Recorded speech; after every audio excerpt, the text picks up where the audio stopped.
Hi friends, எல்லோரும் எப்படி இருக்கீங்க? அப்பன் முருகனோட ஆசீர்வாதத்தோட எல்லோரும் நல்லா இருப்பீங்கன்னு நம்புகிறேன். இன்றைக்கி நம்ம பார்க்க போகிறது டேட்ஸ் கலந்த சத்து மாவு மிக்ஸ் தான். ஸோ வாங்க வீடியோக்குள்ளே போகலாம். 2 டேட்ஸ் எடுத்து ஹாட் வாட்டரில் ஊற வச்சுக்கோங்க. ஒரு 10 மினிட்ஸ் ஊறினா போதும். நெக்ஸ்ட் ஒரு பேனில் 1 கப்பு பால், 1 கப் வாட்டர் சேர்த்துக்கோங்க.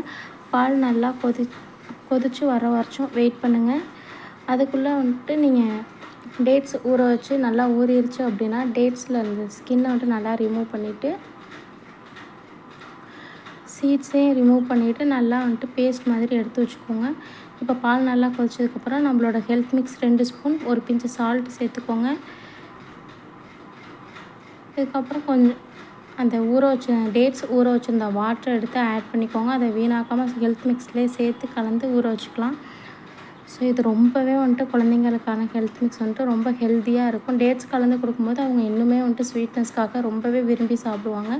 ஆனால் டேட்ஸ் கலந்ததுக்கப்புறம் கொஞ்சம் நேரம் கிண்டிக்கிட்டே இருங்க, டேட்ஸ்க்கு நல்லா கரையிற வரைக்கும். ஏன்னா அது நல்லா பேனில் போய் ஒட்டிக்கும் அடியில், நீங்கள் கிண்டாமல் விட்டுட்டிங்க அப்படின்னா. ஸோ கொஞ்சம் நேரம் கிண்டிக்கிட்டே இருந்தீங்க அப்படின்னா நல்லா மிக்ஸ் ஆயிரும், நல்லா சத்து மாவோடையே ஜெல் ஆயிரும். பட் சீட்ஸில் இருக்கிற சின்ன சின்ன ஸ்கின்லாம் டேட்ஸோடயே இருந்திருக்கும். ஸோ அதெல்லாம் நீங்கள் விஸ்க் வச்சு கிண்டும்போது விஸ்கோடு சேர்த்து வந்துடும். ஸோ அதை பற்றி நீங்கள் பயப்பட தேவையில்ல. நெக்ஸ்ட் அதை கைவிடாமல் கிண்டிக்கிட்டே இருங்க, நல்லாவே ஜெல் ஆயிரும். ஸோ இந்த அளவுக்கான ஓரளவு திக்னஸ் வந்ததுக்கப்புறம் நீங்கள் இறக்கிடலாம். இறக்கி ஒரு பவுலில் மாற்றி வச்சுருங்க. ஓரளவுக்கு சாலிடாக இருக்கும்போதே இறக்கிடுங்க. ஏன்னா ஆறுனதும் அது நல்லாவே திக்னஸ் ஆயிரும். ஓகேங்களா? ஸ்வீட்னஸ்க்கு 2 டேட்ஸ் மட்டும் போதும், அதுக்கு மேலே போக வேண்டாம். இது குழந்தைங்க ரொம்பவே விரும்பி சாப்பிடுவாங்க. நார்மலாக நம்ம செஞ்சு கொடுக்கறத விட ஸ்வீட்னஸாக இருக்கவும் இன்னமும் அதிகமாக விரும்பி சாப்பிடுவாங்க.